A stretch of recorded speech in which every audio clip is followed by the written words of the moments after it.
First You Think is a not-for-profit ministry of the First Unitarian Church of Des Moines. Support us at ucdsm.org today.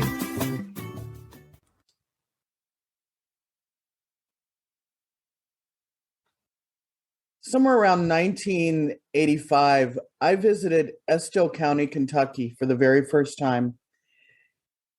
And for those of you who are not familiar with that area, it's part of what is called Appalachia. I went as part of a service project with APSO, Appalachian People's Service Organization. And we were there to put in water systems and septic systems for families that were a few mountains over from the Red River Gorge. It was an amazing trip, mostly because of the people there. And the first local teenager who rushed out to offer help and to welcome us and to bring us drinks of his well water was a young man named Manfred. And after getting to know him for a few days, we got to go see where Manfred lived. This is in 1985. They had a wood stove for cooking and heating and a cistern that collected water. They did have electricity. There was a massive satellite dish out in the yard because you needed one to get any television reception in the mountains. But the roof was made out of shingles and tar paper and long slabs of tin and some tarps. And Manfred showed us very, very proudly his personal books. He had 4 or 5 of them. He'd bought them at school book fairs with his own money, and he kept them in a plastic freezer bag so that they wouldn't get ruined when the roof leaked, because his room was right under the eaves. He had never seen or heard of a mall. He had heard of elevators and escalators, but he couldn't imagine riding on one of those or what that would be like. And he'd actually left school a year before at 16 so that he could get what he considered to be an amazing job, a roofing job with his dad. He told us together they made about $450 a month after taxes, and they were able to work April through October each year. That's $3,150 a year. That would have been a little less than half the poverty level at the time. And Manfred and his dad considered themselves amazingly lucky. They had an old truck that worked well. They owned their house and land free and clear.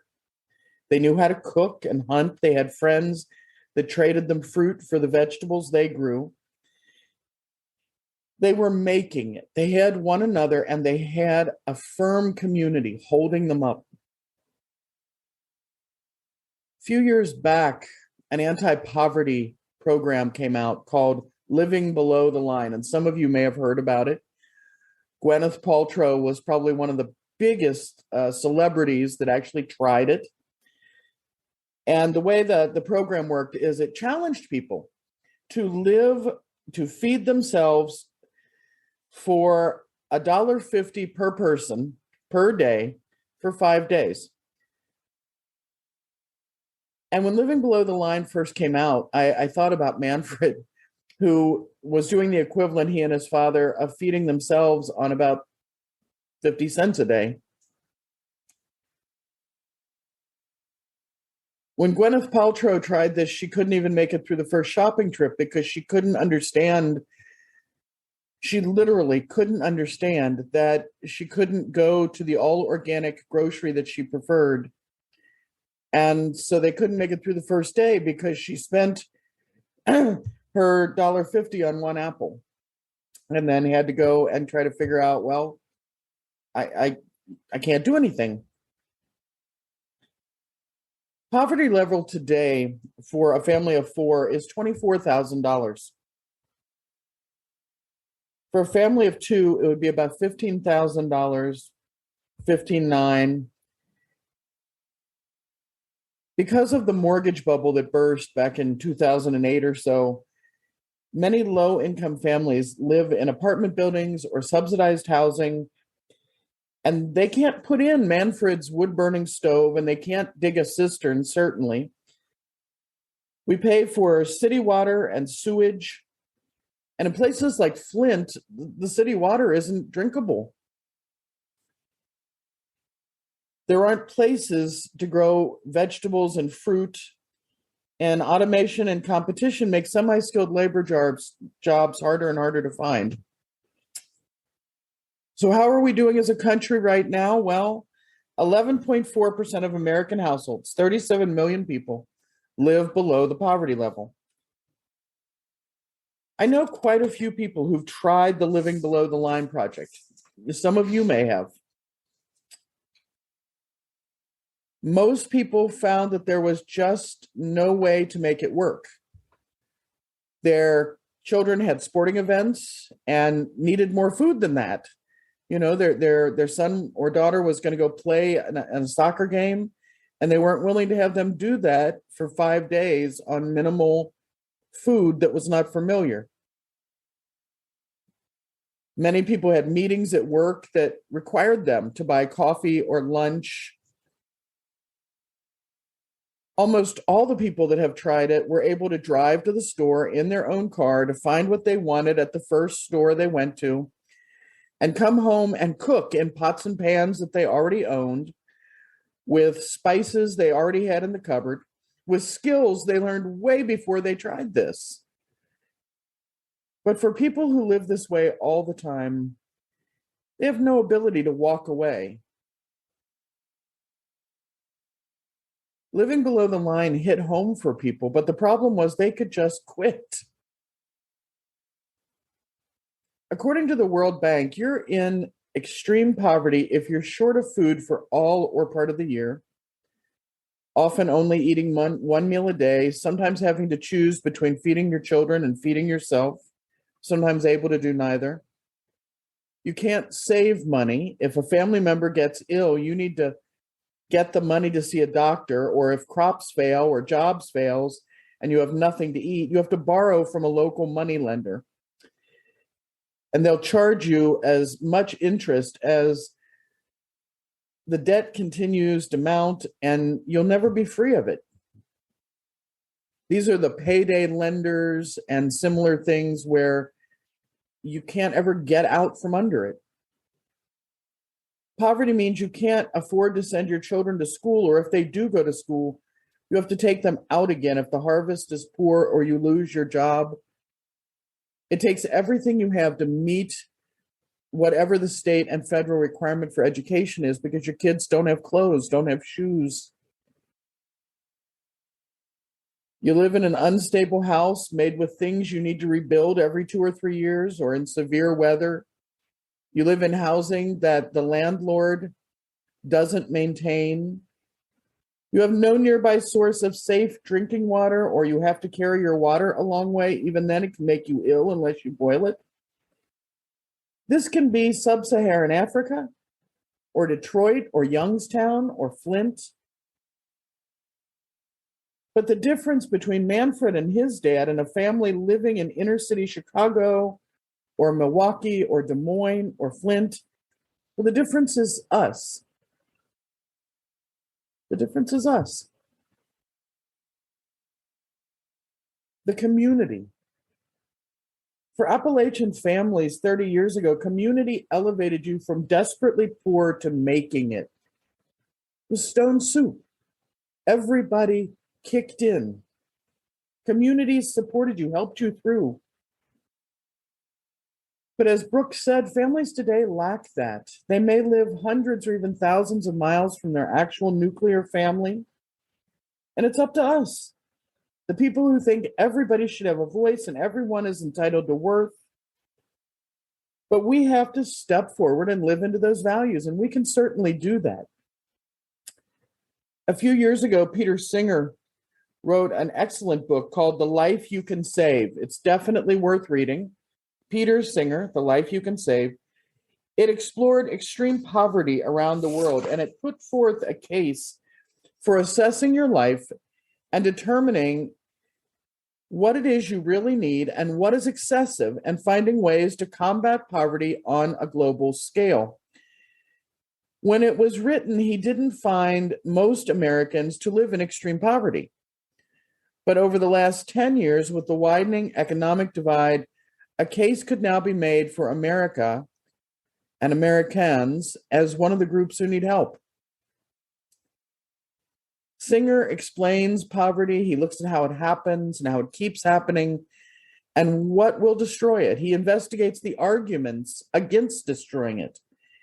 And he forces readers to look hard at the moral and ethical implications of inequality. So do yourself a favor, get the book. It's on Amazon. You can find used copies for a penny.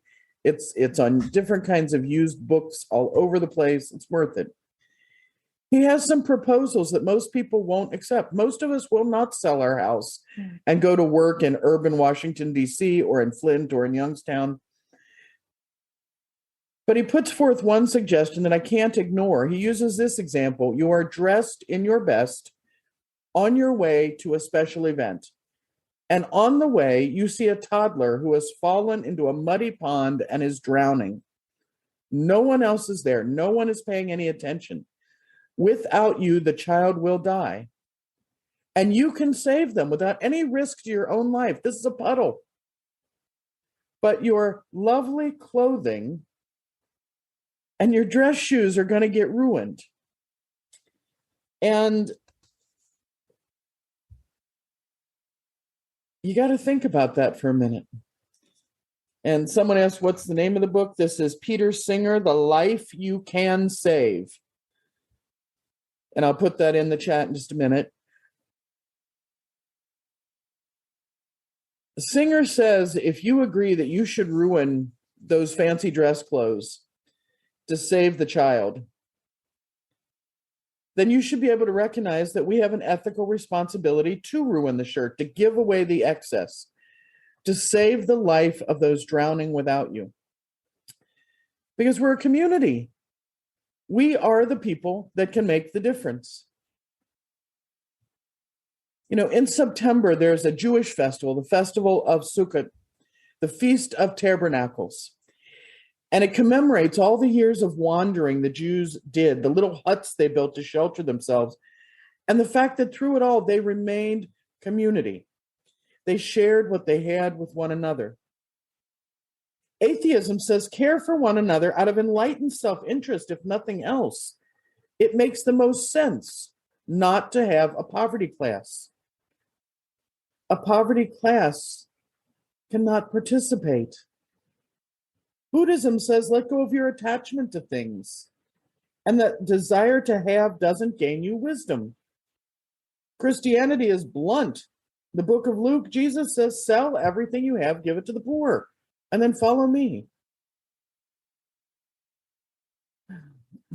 Winning at life isn't about how much you spend on clothing or a new bike or a summer house.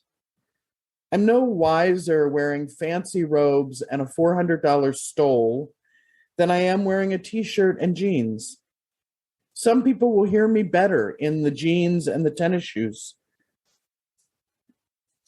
So take some time over the rest of this year and think about what it means to be beloved community to those surviving below the line. What can you do? Well, read The Life You Can Save by Peter Singer. Understand how poverty happens. I would suggest that you try living below the line at least once, even if it's only for a few days, and even if you quit almost immediately.